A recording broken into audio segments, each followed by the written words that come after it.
If you watched the first investor behavior video, you might recall meeting George and his friends. They were all average investors who thought they were doing what was best for their investment portfolios during market changes. But instead, they fell victim to several behavioral bias pitfalls that end up trapping many investors.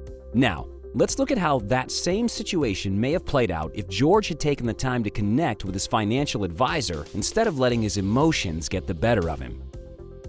It's Friday evening. George catches a glimpse of the news, notices that the market has dropped 10%.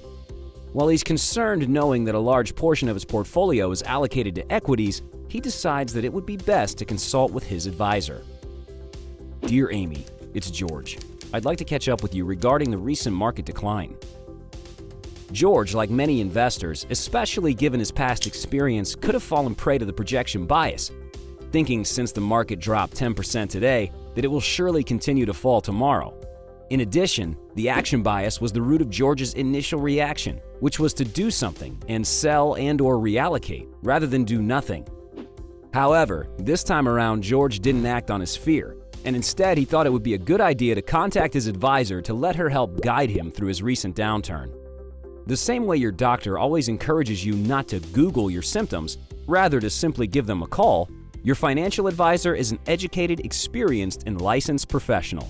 When it comes to managing your assets, they will suggest allocations and plans that are in line with your specific circumstances, risk tolerance, and financial goals.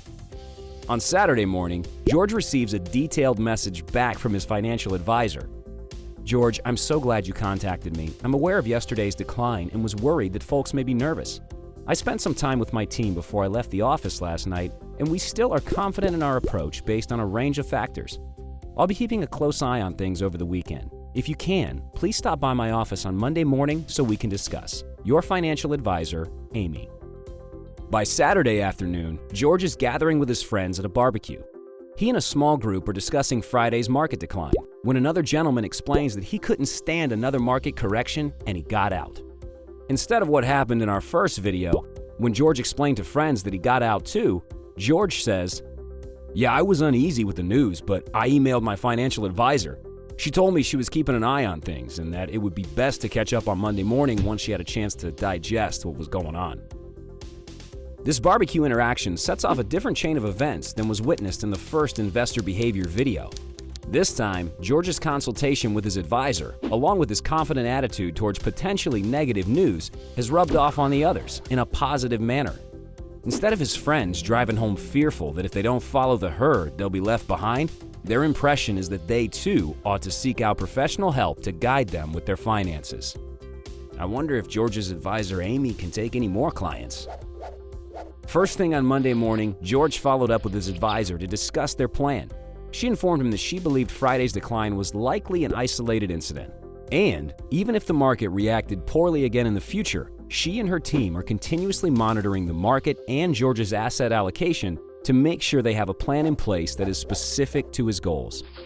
As we learned in the first video, over the weekend analysts had time to look more deeply into Friday's market decline and found that the drop in the market was due to a missed earnings report from a large corporation.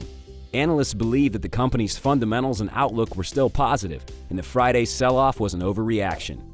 As the market opened later that morning, not only did it rebound to par, making up the 10% it dropped on Friday, but it also went up an additional 5%.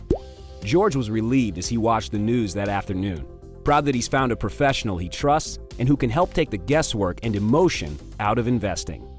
Stay tuned as we continue to explore additional concepts.